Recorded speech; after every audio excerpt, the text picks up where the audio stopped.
හේතුවක් මත නීත්‍යානුකූල සේවා යෝජකයා එහෙම නැත්නම් හාම්පුතාගෙන් වෙන් වෙන්නේ නැතුව නීත්‍යානුකූලව ගිවිසුම් ගත සේවා යෝජකයා සමගම රැකියාවේ නිරත වෙන්න කියන එක තමයි තියෙන ප්‍රධාන පණිවිඩය. ඒකට හේතුව තමයි මේ කොවිඩ් තත්ත්වයේ හේතුවෙන් ඉතාම බරපතල ලෙස ප්‍රශ්න වලට මුහුණ දුන්නේ ඒ රටවල් වල නීති විරෝධී මට්ටමේ. එහෙමත් නැත්නම් නීත්‍යානුකූල සේවා යෝජකයෙක් නොමැතිව තැන් වල නවාතැන් ගනිමින් විවිධ සේවා යෝජකයන් සමග ගිවිසුම් රහිතව රැකියා කරපු අය තමයි බරපතල ප්‍රශ්න වලට මුහුණ දුන්නේ.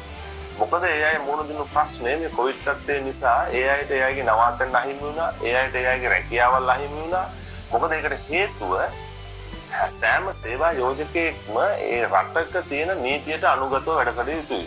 ඒ නීතිය තමයි විදේශ රටක සේවකයෙක් තමන්ගේ සේවා ස්ථානයේ ඉන්නවා නම් ඒ සේවකයා සම්බන්ධයෙන් තියෙන රටේ සෞඛ්‍ය නීති, සම්කරු නීති කියන දෙකටම අනුව වැඩ කටයුතු කරන්න ඕනේ. එතකොට සෞඛ්‍ය නීති අනුව ගත්තාම වෛද්‍ය සහතික තියෙන්න ඕනේ. වෛද්‍ය පරීක්ෂණ වලට වුන් වාජනය වෙලා තියෙන්න ඕනේ. ඒ රට තුල තවදුරටත් ජීවත් වීම සහ රැකියාව කිරීමට සුදුසු සෞඛ්‍ය තත්ත්වයක් තියෙන බව ඒ රටේ වෛද්‍ය අධිකාරීන් විසින් සාතික කළ තියෙනවා. ඒ වගේම කම්කරු නීතියට අනුව සේවා යෝජකයා විසින් ගිවිසුමක් අත්සන් කරලා වැඩ අවසර පත්‍ර ලබා දීලා තියෙනවා. මේ කාරණා දෙකම නැති වුණාම සිද්ධ වෙන්නේ ඒ අයට මේ වගේ හදිසි තත්ත්වයකදී ඉන්න තැන් සහ සේවා ස්ථාන නැති වෙනවා. ඒ අය බැරි වෙලා හරි අසනීප වුණොත් රෝහල්ගත වෙන්නත් ඒ අයට බැරි වෙනවා.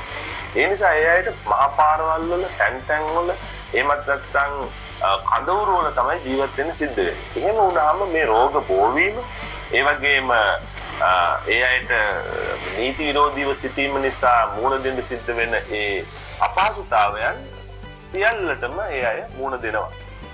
මේ නිසා තමයි විදේශ වාණිජ්‍ය කාර්යාලය පැහැදිලි කළ කියන්නේ කරුණාකරලා තමුන්ගේ මේ කොන්ත්‍රාත් කාලයට ගිවිසුම අත්සන් කරපු සේවා යෝජකයව මාරු කරන්න එපා. මාරු කරනවා නම් ඒ රටේ නීතියක් තියෙනවා නම් එහෙම මාරු කරන්න ඒ නීතියට අනුව මාරු කරන්න ඕනේ. එහෙම නැත්නම් තමුන්ගේ හිතුමනාපෙට සේවා යෝජකයන් මාරු කරලා අතේ තිබිච්ච ගමන් බලපත්‍රයත් අතේ නැති කරගෙන නීතියට පටහැනි ආකාරයට මේ රටවල් වල රැකියා කිරීමට පෙළඹෙන්නට එපා. ඒකෙන් මුහුණ දෙන්න සිද්ධ වෙන ප්‍රශ්නේදී ඔබත් එහෙමත් නැත්නම් මේ ප්‍රශ්නෙට මුහුණ දෙන කෙනාත් ඒ ප්‍රශ්නේ විසඳන්න මැදිහත් වෙන්න සිද්ධ වෙන විදේශ වාණිජ්‍ය කාර්යාංශයත් තානාපති කාර්යාලයත් දැඩි ලෙස අපහසුතාවයටපත් වෙනවා. ඒ වගේම අපහසුතාවයටපත් වුණත් කමක් නැහැ. ඒක විසඳන්න පුළුවන් නම් විසඳන්න බැරි. ඒ කියන්නේ මේ ප්‍රශ්නෙට මුහුණ දෙන කෙනා හිතන විදිහට හෝ ශ්‍රී ලංකාවේ රාජ්‍ය ආයතනයක් විදිහට ඔබට පහසු විදිහට ඒක විසඳලා දෙන්න කටයුතු කිරීම සම්බන්ධයෙන් අදහසක් තිබුණත් ඒ විදිහට ඒක විසඳන්න බෑ. ඒ රට ඇතුලේ තියෙන නීතියට අනුවම පමණයි ඒක විසඳන්න සිද්ධ වෙන්නේ.